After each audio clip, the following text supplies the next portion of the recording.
오늘 저희가 같이 볼 자료들은 좀 흥미로운 대비를 보여주는 것 같아요. 시장 전체는 강세인데 여러분께서도 주목하시는 특정 기업들 있잖아요. 특히 뭐 룰루레몬, 나이키, LVMH 같은 곳들은 주가가 상당히 많이 내렸어요. 왜 이런 차이가 생기는 걸까요? 오늘 이 자료들 보면서 그 이유, 또 혹시 뭐 숨겨진 기회는 없는지 한번 깊이 파헤쳐 보겠습니다. 우선 시장 전반적인 맥락부터 좀 짚어주시죠. 네, 그 점이 참 재밌습니다. 일단 빅테크 쪽부터 보면요. 시티 분석가는 메타가 AI랑 광고 수익화, 이 부분에서 꽤 잘하고 있다고 봤어요.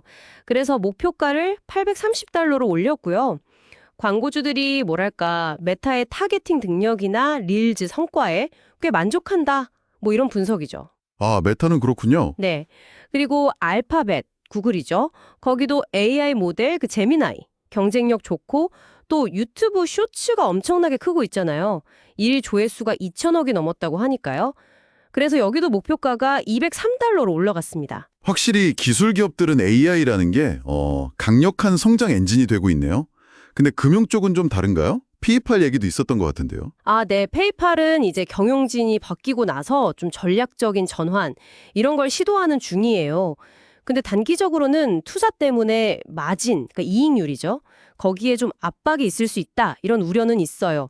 하지만 그 파이퍼 샌들러 같은 데서는 하반기에는 브레인투리, 그 핵심 결제 서비스 중심으로 다시 성장할 거다 이렇게 보면서 중립 의견을 냈습니다. 아, 하반기를 기다리는군요. 그렇죠. 그리고 또 마스터카드랑 파이서브는 스테이블 코인 관련해서 협력한다고 발표했고요. 미래 결제 시스템을 좀 염두에 둔 행보 같아요. 아, 그리고 우버. 우버는 폭스바겐이랑 웨이모랑 손잡고 로보택시 사업 확장 속도를 내고 있고요. 알겠습니다. 그러니까 뭐 기술, 금융 다들 나름대로 활로를 찾고 있다 이런 그림이네요. 근데 이런 흐름이랑 좀 다르게 여러분이 주신 자료에서 딱 눈에 띄는 건 역시 주가가 크게 떨어진 이 세 회사예요. 룰루레몬부터 볼까요? 고점 대비해서 55%나 빠졌어요. 와, 그리고 PE는 15배 수준이고요. 이거는 꽤 낮은 거 아닌가요? 네, 맞아요. 좀 낮아졌죠. 투자자들이 걱정하는 건 역시 그 성장 둔화 부분입니다. 앞으로 한 2년 예상 매출 성장률이 한 6.6% 정도? 근데 이게 지난 3년 평균이 17.4%였거든요. 그걸 비하면 확 꺾인 거죠. 아, 17% 하던 게 6%대로 차이가 크네요. 네. 게다가 재고 문제도 있어요. 재고가 23%나 늘었다는 점도 좀 부담이에요. 재고 많으면 아무래도 할인 판매 압박이 커지니까 마진에 좀 안 좋을 수 있거든요. 재고가 23%요. 그건 좀 신경 쓰이는데요. 근데 뭐 긍정적인 시각도 있겠죠. 그럼요. 있습니다. 예를 들어 코엔 같은 분석가는 지금 너무 과하게 팔렸다 이러면서 매수 의견이랑 목표가 $321를 제시했어요. 이분들은 룰루레몬의 그 강력한 브랜드 충성도 그리고 여전히 높은 영업 마진율 이게 23.4%나 되거든요.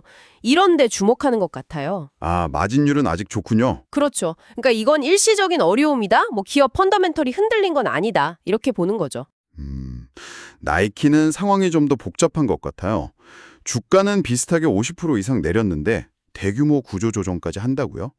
근데 또 재밌는 건 선행 PE는 한 38.5배. 이건 또 여전히 높네요. 네, 맞아요. 나이키는 지금 좀 고통스러운 리셋 기간을 거치고 있다고 봐야 할 것 같아요. 당장 4분기 실적도 안 좋을 걸로 예상돼요.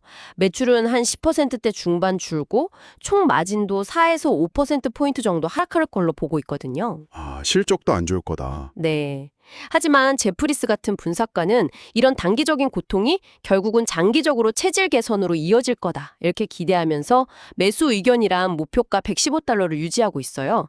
그러니까 시장은 이 구조조정이 성공할 가능성을 어느 정도는 가격에 반영하고 있다. 이렇게 볼 수도 있겠죠. 결국 구조조정이 잘 되느냐 마느냐 이게 관건이겠네요. 자, 마지막으로 명품 제국 LVMH입니다. 여기도 달러 기준으로 주가가 거의 50% 하락했고 선행 PE는 한 19배 정도. 명품이라고 해서 피해갈 순 없나 봐요. 그렇습니다. LVMH의 앞으로 2년 예상 매출 성장률이 1.1%에 불과해요. 지난 10년 동안 보여줬던 그 성장세랑은 정말 확연히 다르죠. 1.1%요? 거의 성장이 멈춘 수준인데요. 네. 아무래도 거시경제 불확실성, 특히 그 중국 소비자들 수요 둔화 영향이 크다고 봐야겠죠. 하지만 뭐 LVMH는 여전히 강력한 브랜드 포트폴리오가 있고 또 마진율 높은 럭셔리 사업 모델은 여전하니까요.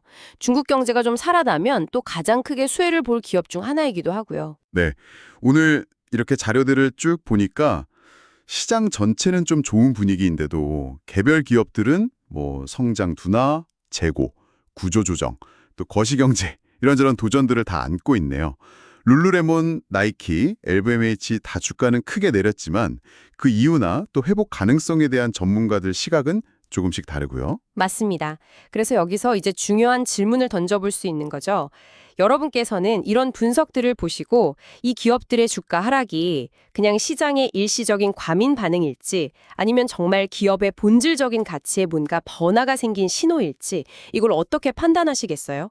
이 질문을 한번 곱씹어 보시면서 오늘 저희가 나눈 이야기들이 좀 유용한 실마리가 되면 좋겠습니다.